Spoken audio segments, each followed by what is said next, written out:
Bayangin nggak, hidup tanpa internet, tanpa YouTube, bahkan tanpa HP, tapi tetap seru, tetap penuh warna. Karena dulu, anak-anak punya dunia mereka sendiri, dunia yang hidup lewat kertas, gambar tangan, dan cerita yang ditunggu-tunggu setiap minggu. Majalah Bobo bukan cuma bacaan, tapi sahabat kecil yang selalu hadir di meja belajar. Cerita rakyat seperti Timun Mas dan Malin Kundang bukan sekadar dongeng, tapi pelajaran hidup. Dan buku-buku petualangan bisa bikin kita lupa waktu. Di video ini, kita akan menelusuri bacaan-bacaan legendaris yang menemani masa kecil generasi 70-an, 80-an, sampai 90-an. Kamu yang lahir di era digital pun wajib tahu, karena inilah warisan budaya yang membentuk cara pikir dan imajinasi anak-anak Indonesia dulu. Kita mulai dari majalah Bobo. Siapa yang tak kenal Bobo? Majalah anak-anak paling legendaris di Indonesia ini pertama kali terbit tahun 1973. Bobo si kelinci biru bersama Bona si gajah kecil dan Rongrong si kucing mengajak kita belajar sambil bermain.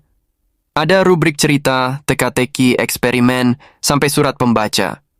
Bobo bukan cuma bacaan, dia teman masa kecil kita. Berikut majalah Si Kuncung dan Ananda. Sebelum Bobo merajai pasar, ada majalah Kuncung dan Ananda.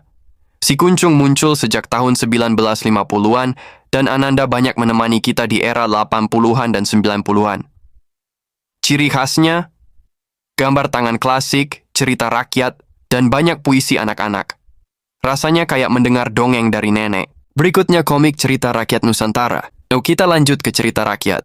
Masih ingat kisah Malin Kundang yang durhaka, atau Timun Mas yang dikejar raksasa, bawang merah bawang putih yang bikin kita gemas, keong mas, dan Petruk yang selalu membuat lucu, dan masih banyak yang lainnya. Cerita rakyat ini diajarkan lewat buku bergambar, kadang dalam bentuk teater di sekolah.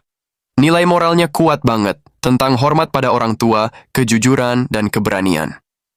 Zaman dulu juga penuh petualangan lewat buku.